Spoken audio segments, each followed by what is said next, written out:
Good morning, my Lord. Good morning, Father. Could you please present yourself? Yes, I am Bishop Emmanuel Badejo from the Catholic Diocese of Oyo in Nigeria. You are welcome. Thank you. We are aware that you were in Rome, or you are in Rome for the just concluded Synod of Bishops. Could you please explain to us what Synod of Bishops mean? Well, yes, after the Second Vatican Council, which assembled close to 2,800, maybe more, bishops from all the whole world, the idea came that from time to time the Pope needed to have ideas from bishops working all over the world in his own work as the pastor of the whole church, in his own way of teaching the whole church, and his way of shepherding the whole flock, that is the Catholic world. Therefore, the Synod of Bishops was established as an organ that will meet from time to time to discuss issues that relate to the life of the church and advise the Pope, the Holy Father, on what needs to be taught, how it needs to be taught, and how the work of the representative of Jesus on earth will be done. And so this synod is part of that structure. And this synod was meant to address a new evangelization for the transmission of the faith, of the good news. That's why I'm here in Rome. The Synod is on the new evangelization for the transmission of the faith. What does new evangelization mean for the Christian of today? Well, new evangelization certainly does not mean that God has changed. It simply means that the same God of Abraham, the same God who has been good to human beings all over the ages, is still the same.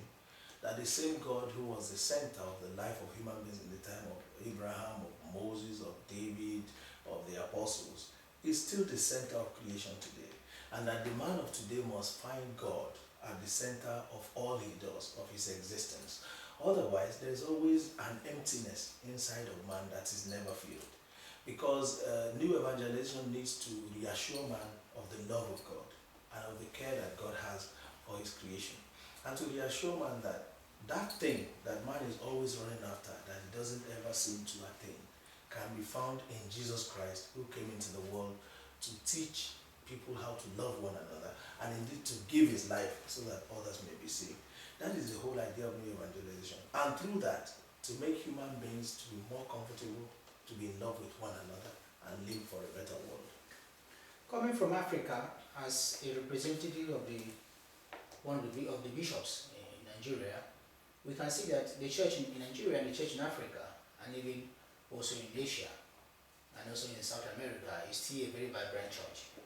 It's still a young church and it's growing. Do you think that these continents or these areas I've mentioned also need directly concerned with the concept of new evangelization? Yes, maybe not in the same way that Europe needs a new evangelization. The reality in Europe is that probably less people are going to church. There's a lot of secularism, there's a lot of indifference to the whole concept of God. As a local church, the Church of Europe must find a new language, new methods for reaching the man of today where he's found. However, in Africa, especially if you take Nigeria for example, at this moment the church in Nigeria, and probably generally in Africa, is suffering a lot. Suffering a lot from the effects of war, of fanaticism, of poverty, the effects of lack of development, of bad governance. Why does the church suffer?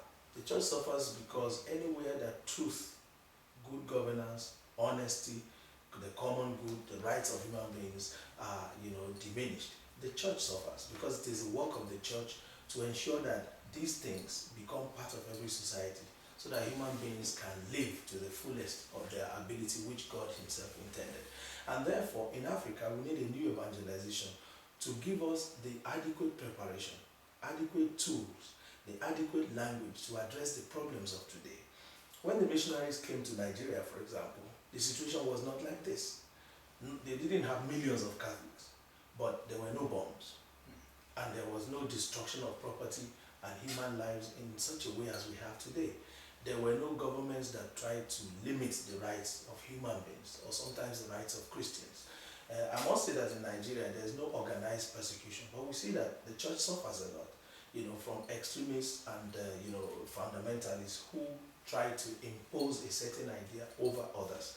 And in these circumstances, the church has to be the leader in the society to restore peace, to restore harmony, and to restore peaceful coexistence of people. And therefore, the local church in Africa, in Nigeria, needs to find new methods of transforming the faith, of transmitting the faith, so that those people who are Catholics will be encouraged, will be sustained in their faith, will have the capacity to go on as children of God, even in the midst of persecution. So we all need methods of new evangelization for the transmission of the faith, whether we're in Europe or in Africa or in the United States or wherever in the world, because human beings are always changing.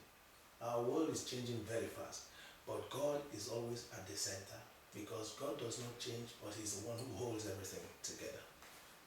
From your personal experience at the Synod, what are the positive results you expect from this Synod? Well, first of all, I saw a lot of listening in the Synod. I see a church that is trying hard to be democratic. The church is often criticized out there for being hierarchical and not so democratic, but generally, people who say that don't know how the church works. Because for the last 3 weeks, the church, including the Pope sitting there, were discussing the situation from every corner of the earth. I saw quite a number of positive things.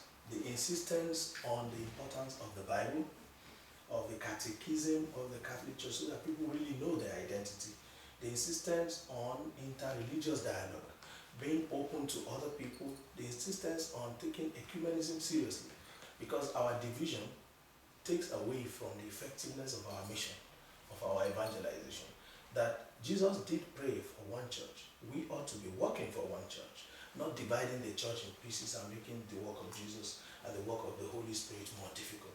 I think ecumenism and interreligious dialogue will be taken a lot more seriously in the church from now on. I also think that the youth are going to have a completely different role in the church. The church will actually, so to say, appeal to the youth, not only just to be subjects of the teaching of the church or the Pope, but to be participants in the work of evangelization. They are not human beings or individuals or groups for the future. They are for the present. They are the present of the church. They are the ones who are changing the world. They are the ones who do the music that change the world. They are the ones who get involved in the films that make the world. They are the ones who originated the Facebook that we're all using, and so on and so forth. The church needs them to build a better society, a society of values. But it's important also that in the church of the future, human beings realize that God, who is greater than everybody, is the one who can provide a solution for the emptiness that is inside of man. That's why Jesus Christ came, to teach us that of all the bad things we see in the world, of all the crime, the materialism, the individualism, love is the thing that can save the world. The love of the neighbor, the love of God, who made all these things to come about.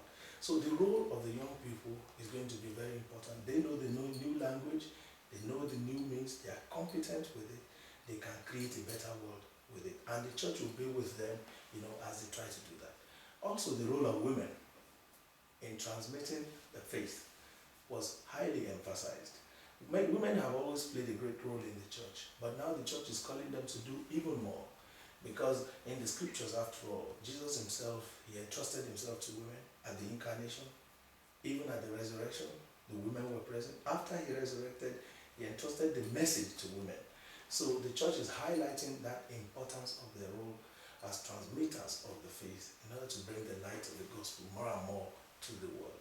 And then I think that finally we have to create a church that is more communion than hierarchical, so that priests and bishops and ministers can go and meet people where they really are, to help them to face the difficult situations of daily life, because that's what church is supposed to be.